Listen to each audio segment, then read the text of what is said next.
tell you, Indiana, you have a tremendous privilege and responsibility coming up. Yeah. Indiana may very well decide who the next president of the United States of America is going to be. I want to ask you to take that responsibility seriously. I was born in Cuba, grew up under a very oppressive military dictatorship.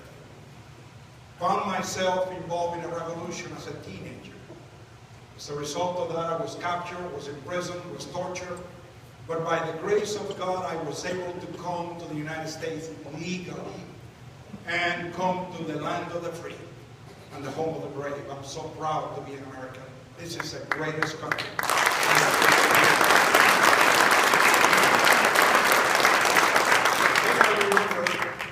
In the late 70s, being shocked when I saw a government here begin to institute policies that reminded me of that bearded dictator back home.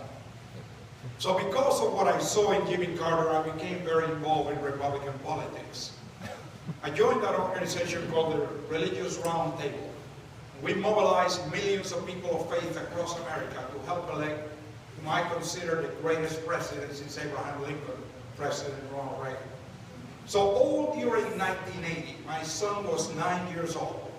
Our conversation around the dinner table was about why we had to get rid of the socialist, progressive Jimmy Carter and replace him with a constitutional conservative like Ronald Reagan. So at 9 years old, my son Ted got a dose of conservative politics from a Christian worldview every day for a year. But the real turning point in Ted's life came when he was 13. We introduced him to an organization called the Free Enterprise Institute. Now he's just turning 13, he's reading Adam Smith and John Locke and von Mises and Hayek and Bastiat and Milton Friedman and the Federalist Papers and the Anti-Federalist Papers. Then this organization created a group of 5 kids. They called them the Constitutional Corroborators. My son was one of those 5. They hired a memory expert and they taught these 5 kids to memorize the entire U.S. Constitution. During the next 4 years, my son Ted gave approximately 80 speeches on free market economics and the Constitution. Before my son left high school, he was passionate about the Constitution. He was passionate about the Declaration, about free markets, about limited government, about the rule of law. And that passion became like fire in his bones. And I'll tell you the reason I know that my son Ted Cruz will not compromise his principles at the White House is that fire is as alive today as it was over 30 years ago. I'll tell you, America is at a crossroads. America is at the edge of a precipice. I used to tell my son, I must have told him dozens of times, you know, Ted, when I lost my freedom in Cuba, I had a place to come to. If we lose our freedoms here, where are we going to go? There is no place to go. This is why we have to fight to preserve our freedom. We are at a crossroads. If Hillary Clinton becomes our next president, this country will be destroyed. We cannot afford another 4 years.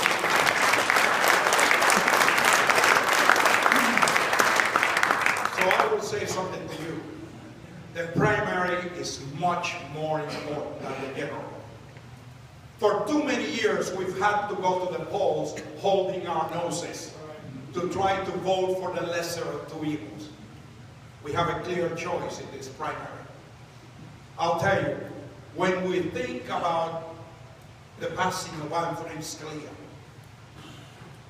the Supreme Court now stands in a very precarious balance. We have 4 ultra-liberal justices in that Supreme Court. One of the key decisions that Justice Scalia wrote the majority opinion on was the Heller case, protecting our Second Amendment right to keep and bear arms. My son Ted defended the Heller case and won it 5-4.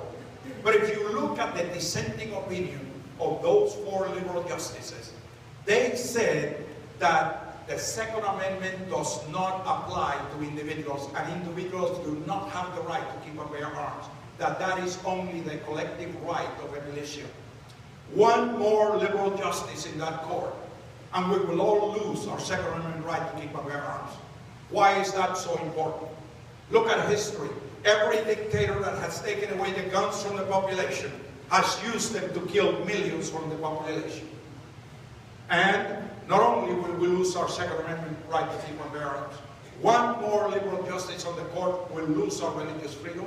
Abortion on demand till the day of delivery will become the law of the land, and the traditional family as we know it may be destroyed.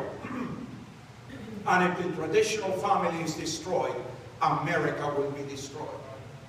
I'll tell you, this election boils down to something. Just one word: trust. Who can you trust to do exactly what he says he's going to do? I want to give you a piece of advice that will be wise that you put into practice in this primary. When you look at candidates, do not listen to the rhetoric, but instead look at the record. Don't listen to what they say, because you know something? Many candidates will tell you what they think you want to hear. Instead, look at what they do and what they have done. Jesus put it this way: ye shall know them by their fruits. It's about time we do some fruit checking. If you have a politician that tells you, oh, I'm pro-life, I'm the most pro-life man that has ever existed, and that same man has been promoting abortion on demand for decades, including partial birth abortion, don't believe him. Check the fruit. I'll tell you something. There are those that say, oh, we need a deal maker. No, we do not need a deal maker. We are in the troubles we are in America today because of all the corrupt deals that are being made behind closed doors at the expense of the American people. We don't need a deal maker. We don't need a bully. We don't need another imperial president. We've had one for 7 years. We need a statesman.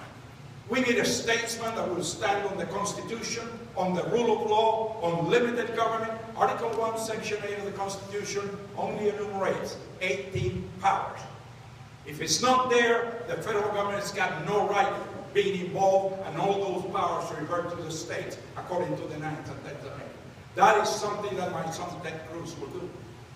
I'll tell you something else he will do. He will not go to Washington to grow government. As Ronald Reagan clearly said, government is not the solution, government is the problem. Ted Cruz will go to the White House to cut down the size, power, and scope of the federal government and revert those powers back to the state. But more critical than that, too many politicians think that we work for them, when in reality they work for us. If there's something that I instilled in my son over many years, it's a concept of servant leadership.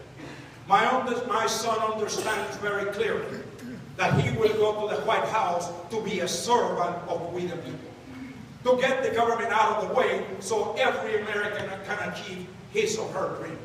How do we do that? Number one, by removing taxes and replacing all the IRS tax code with a simple flat tax, where 10% flat tax for individuals at any bracket. And not only that, along with that, the payroll tax is gone, the inheritance tax is gone. You know, the inheritance tax is the most immoral of all taxes. You here in Indiana will know it very well. Farmers that have lost their farms because all of a sudden grandpa dies and they have to come up with millions of dollars to pay the taxes. They have to sell the farm in a fire sale. The inheritance taxes will be gone, the payroll tax will be gone flat 10%. It's estimated that every American will keep at least 15% more money in their pockets. At the same time, we will get rid of thousands upon thousands of regulations that are strangling small businesses in America. That will create millions and millions of new small businesses because entrepreneurship